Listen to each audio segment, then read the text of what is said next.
नमस्कार। सन 1946 में जब कांग्रेस पार्टी में अध्यक्ष पद का चुनाव हुआ तो वो इस निर्णय के साथ हुआ कि नवनिर्वाचित अध्यक्ष ही स्वतंत्र भारत का पहला प्रधानमंत्री बनेगा। इस पद के लिए 3 नाम सामने आए: आचार्य कृपलानी, जवाहरलाल नेहरू एवं सरदार वल्लभ भाई पटेल। 19 में से 12 क्षेत्रीय दलों ने सरदार पटेल को चुना और शेष ने आचार्य कृपलानी को। यानी अब तक ये साफ हो चुका था कि कोई भी प्रधानमंत्री के तौर पर नेहरू को नहीं देखना चाहता। गांधी ने नेहरू का पक्ष लिया। उनका तर्क था कि नेहरू एक पढ़े लिखे व्यक्ति हैं जिन्होंने कैम्ब्रिज यूनिवर्सिटी से स्नातक किया है और उनके पास बैरिस्टर की डिग्री है। उनकी विदेशों में अधिक ख्याति है जिससे कि भारत को अंतर्राष्ट्रीय मामलों में सहायता मिलेगी। मूल रूप से वैश्विक प्रकाशिकी के लिए भारतीय हितों का बलिदान दे दिया गया। दिवंगत अर्थशास्त्री दीना खटखटे के अनुसार सत्ता के प्रति नेहरू की आरुचि के बारे में काफी कुछ कहा गया है, लेकिन वास्तव में नेहरू सत्ता के भूखे राजनेता थे जिन्होंने विनम्रता की एक नकली छवि को विकसित किया था। यहाँ तक कि मौलाना कलाम आजाद, जिन्होंने पाकिस्तान के निर्माण पर शोक व्यक्त करते हुए कहा था वह चाहते थे कि मुसलमान भारत में ही रहें और भारत पर इस्लामिक शासन के लिए पुनः काम करें।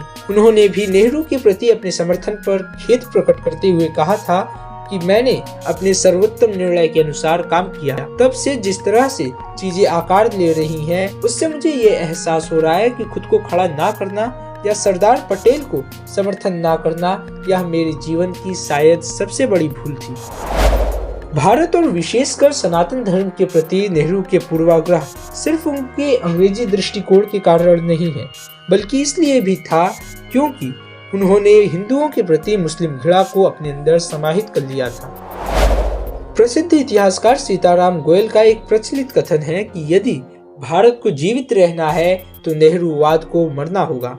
वो बताते हैं कि कैसे नेहरू जैसे उदारवादी शताब्दियों की विदेशी शासन की उपज है। मध्यकालीन भारत में इस्लामिक शासकों ने ऐसे आत्म अलगावग्रस्त हिंदुओं का एक पूरा वर्ग तैयार किया जो बदलते समय के साथ उन्हीं के जैसा सोचने और व्यवहार करने लगे और अपने ही लोगों को हे दृष्टि से देखने लगे।